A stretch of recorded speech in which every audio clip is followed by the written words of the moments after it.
Today we're talking about and taking a first look at Smite's new adventure mode, The Trials of King Hercules. This game mode in itself is quite interesting and I would say it's my favorite adventure mode so far. And we'll talk a little bit about what the mode is, what you have to do in it, what the pros and cons are and how the mode in itself is constructed, what you have to pay attention to. There are quite a few guards that are too strong in the mode and are therefore being banned permanently. But I will not talk about those yet, as those are still changing. We're still in the PTS phase, and for example, just today, Hades got banned out of the mod, and Izanami got banned out. So by the end of the PTS cycle, a few more guards may have been taken out due to being too strong in certain situations. So what is the adventure mode? You start the mode ideally by picking a quest first before you jump into it, and by that you will get some rewards later down the road. When you've picked your quest, you jump into the game. You're pretty much thrown into a forest with relatively little introduction on what you have to do next. When not playing this mode for the first time, you'll be able to buy items before you start the game. But the first time you start, you literally just have to wait for a moment. You can practice on some test dummies. Then you get into the main area, which is kinda resembling what you would remember from MMOs back in the day, the kinda dungeon setup. You have little groups of mobs or creeps that are hanging around together, and if you attack one of them, they will all charge at you as one group.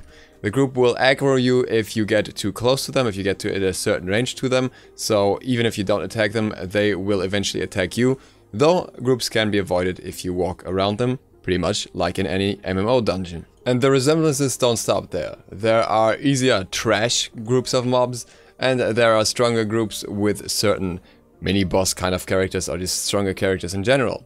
Along your way, often protected by those mobs, you will find chests. Those contain not only gold, which you can spend later on, but also often drop healing potions which restore a little bit of health and a little bit of mana. This will be especially important in the beginning, as you don't really have much natural sustain or regeneration, and you only get it through healing abilities, so you can use your mana for that, until later on when you have actual items that help you with that. The map design is, in my opinion, absolutely stunning, and the scenery changes quite often. You start in a lush forest and then move towards a more city-ish area, then to an arena, and so on and so on. And note that the background footage is on relatively low settings. If this was being played on high settings, it would look even better than this. The concept in itself differs a little bit from World of Warcraft though. It rather reminds me a bit of a dungeon grinder kind of game. It is very unlikely that you will complete the game mode on the first run. This is down to the fact that you will not have items. You do get some items after certain mini-bosses that you can put on right away, unless the game glitches, which at the moment happens quite often, but it will hopefully be fixed.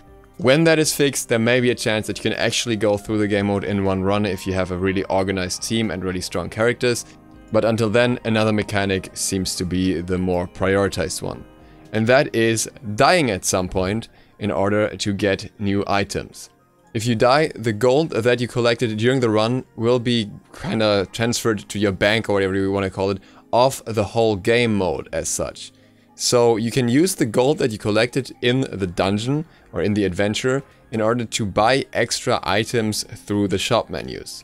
With these items, you can then go into the adventure again and get them for your character at the start of the game. They don't cost anything then because you already paid for them beforehand. They are basically in your inventory. As such, the more runs you do, the more items you will get. And if the game is too punishing early on for you, you can grind the early stages over and over in order to get more gold and get better items to try them again, and eventually you will end up with good enough gear to finish the mode quite easily. There are 3 tiers of items, 3 kinds of chests you can roll, with the prices for them currently still being adjusted, so I don't really want to speak about that yet. And each tier basically represents one of the item tiers in Smite. You can roll a common item, which basically is a tier 1 item, and then you can roll all the way up to a tier 3 item, which is significantly more expensive. You have no control over which item you will get. You will just get a random item, but every character can use any item, so yes, you can build crit on mages. There are various powerful combinations that you can build out of that, obviously, and that will take quite some time to experiment around and find out what works best. Also, you will get additional rewards like gold, even some gems, just a small amount though, or another uncommon chest roll or something like that through quests. If you complete a quest, if you go through the mode once and you hand in the quest, you get the next quest and you can get new rewards.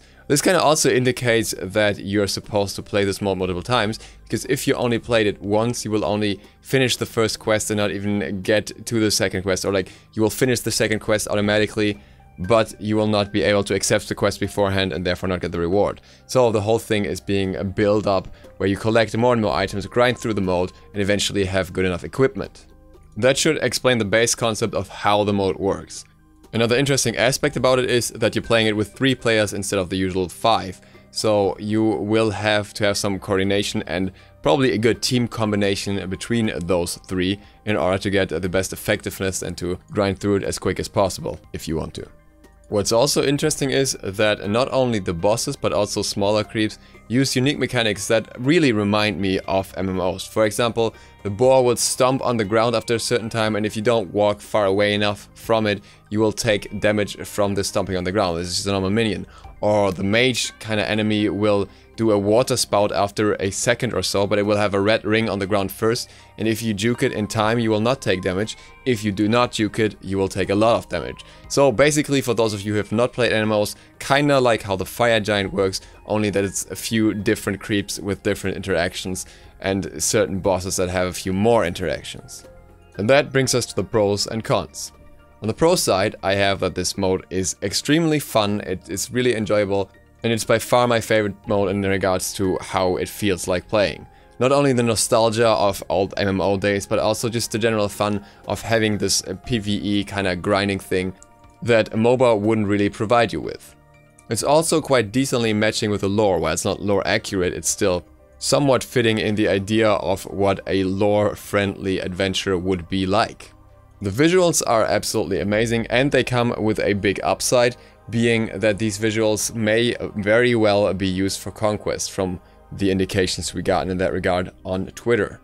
A lot of these visuals would make great assets for a new conquest map, and I would be excited to see especially that early forest design in the jungle or something like that. The gold system and the grinding system so far feels relatively fair, and even though some characters are obviously stronger than others, this mode feels pretty fun with all characters. You don't seem to be restricted in which roles you want to play or which sources of damage you want to deal to the enemy, as I haven't found any enemies that were resistant to any sort of damage or any enemies that required you to have a heavy tank or something like that. Really, you could run with a lot of things and just figure out what's most fun for you and works best for you. Obviously in hard mode there will be a challenge regarding that, where you will have to find the ideal comp in order for it to work, but it should definitely be possible to get through the mode. On the con side, I only have one big point, and that is how grindy the initial stages become when you've leveled through the adventure a few times. There are no checkpoints or anything, you basically always start from scratch and grind through it all the way, and that can become a little bit stale, even after not having played it all that much yet. The initial stages will not be hard anymore later, you just run through them, but it's basically, if we compare it to an MMO once again, as if you're going through the early levels every time you want to get to a boss or something like that. And that really doesn't add up. I understand why it's done, simply because it drags out the playtime artificially in this mode. You have to grind longer in order to get somewhere, and otherwise it would probably be over very quickly, given that it's still a map within a MOBA and not a fully fledged MMO. But at the same time, I wish there would at least be some way to start at a later point once you've gotten to a certain threshold. Overall, I would still say this is the most enjoyable mode out of the adventure modes that we had in Smite. And I actually kinda liked Nike's Capture the Flag mode, even though obviously no one really liked Smite Racer.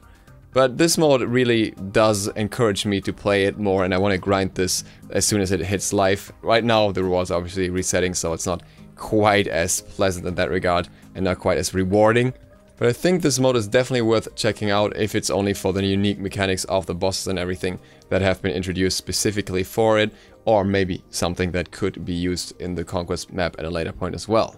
I'm confident that many of the smaller bugs that this mode has will be fixed before it hits live anyways, so I'm not even going to complain about those too much. I know that a lot of them are being worked on as well, so that isn't really a downside for me, and I think by release this mode will be very enjoyable. With that, thank you guys for watching, and I hope you enjoyed this overview of the mode as a whole. If you are not subscribed yet, feel free to click that sub button and maybe the bell, it really helps me out. Other than that, see you for the next one tomorrow. Duke Sloth, out.